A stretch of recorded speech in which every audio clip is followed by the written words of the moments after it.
विटा शहरातील छत्रपती शिवाजी महाराज चौक ते शनिवारी संध्याकाळी 7 वाजता आरएसएस आणि शिवप्रतिष्ठान हिंदुस्थान कार्यकर्ते, सर्व बांधव, शिवभक्त प्रेमी, शिवप्रेमी एकत्र जमा होत शिवछत्रपती शिवाजी महाराजांनी ज्यावेळी सर्व महाराष्ट्रातील किल्ले जिंकण्यासाठी आपल्या हाती भगवा ध्वज घेऊन या लढाईला सुरुवात केली.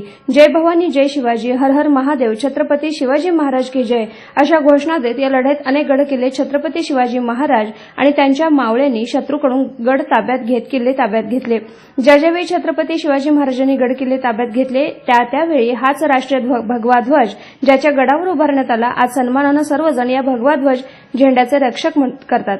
आज या भगव्या ध्वजाबद्दल महाराष्ट्र राज्याचे माजी मुख्यमंत्री उद्धव ठाकरे यांनी एका प्रसारमाध्यमात भगव्या ध्वजाबद्दल अपमानास्पद वक्तव्य केलेल्या वक्तव्याचा विटा शहरातील आरएसएस आणि शिवप्रतिष्ठान हिंदुस्थानच्या कार्यकर्त्यांनी, सर्व बांधवांनी माजी मुख्यमंत्री उद्धव ठाकरे यांच्या आचारसंहितेचे काटेकोरपणे पालन करत जाहीर निषेध व्यक्त केला आहे.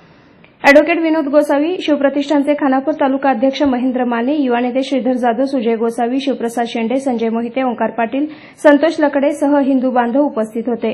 यावेळी अनेकांनी आपले विचार व्यक्त केले. विटा पोलीस ठाण्याचे पोलीस निरीक्षक शरद मेमाणे साहेब यांच्या मार्गदर्शनाखाली विटा पोलीस ठाण्याचे पोलीस उपनिरीक्षक विशाल येळेकर यांच्यासह पोलीस उपनिरीक्षक कवठेकर, विटा पोलीस ठाण्याकडील डीबी पथकातील अंमलदार महेश देशमुख, विटा वाहतूक नियंत्रण कक्ष शाखा विटा अमोल सहाळे, विटा वाहतूक पोलीस पाटील यांनी छत्रपती शिवाजी महाराज चौकात चोख बंदोबस्त ठेवला होता. कार्यकर्त्यांनी, शिवभक्त, शिवप्रेमींनी भगव्या ध्वजाचं पूजन करून या कार्यक्रमाची सांगता केली.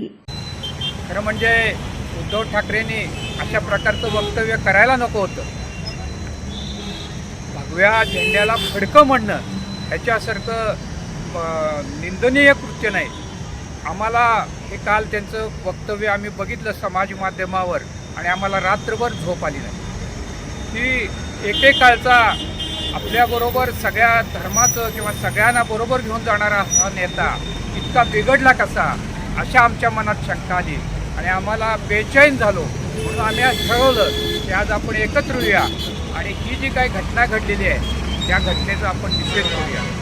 आणि म्हणून मी सर्व समाजाच्या वतीनं उद्धव ठाकरे जे बोललेले आहेत त्यांनी भगव्या ध्वजाला फडकं म्हणलेलं आहे. हे अत्यंत निषेधार्ह कृत्य आहे आणि त्यांनी माफी मागितली पाहिजे. आणि त्यांनी जर 4 जूनपर्यंत माफी मागितली नाही तर 4 जून नंतर फार मोठ्या प्रमाणावर आंदोलन करावं लागणार आहे. आपल्या महाराष्ट्रातील एक तथाकथित शिवसैनिक हे आपल्या या भगव्या ध्वजासाठी अपमानात्मक बोलले. त्याचबरोबर हिंदू धर्मासाठी सुद्धा त्यांनी अवहेलनात्मक असे काही शब्द वापरले.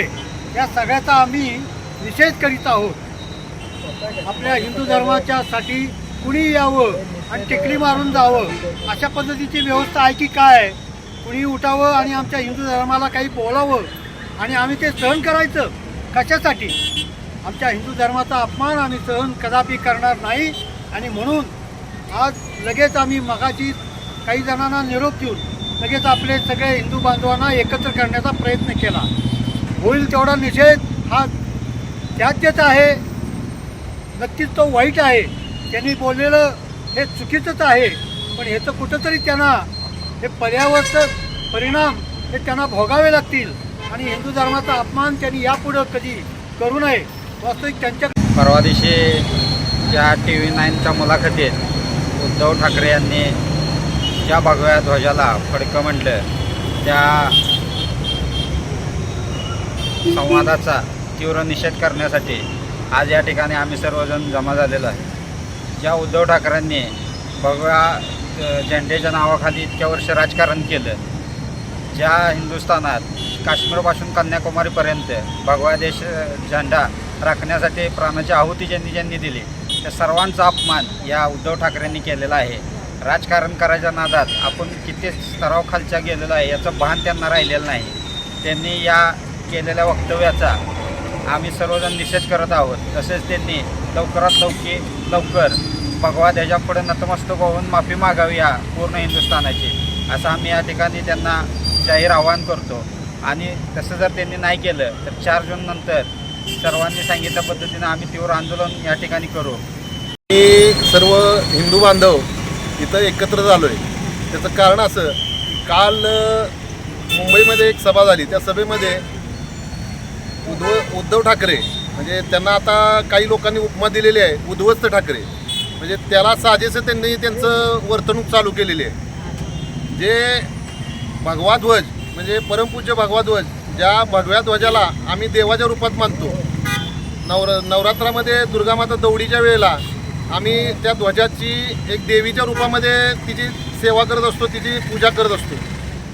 अशा पद्धतीनं प्रत्येक आपल्या हिंदू धर्माचं दैवत हे भगवा ध्वज आहे. त्या भगव्या ध्वजाला आपण समर्पित प्रत्येक गोष्ट करत असतो आणि अशा भगव्या ध्वजाचा अपमान काही लोकांच्याकडनं चालू आहे. त्या गोष्टींचा निषेध करावा तितका कमी आहे.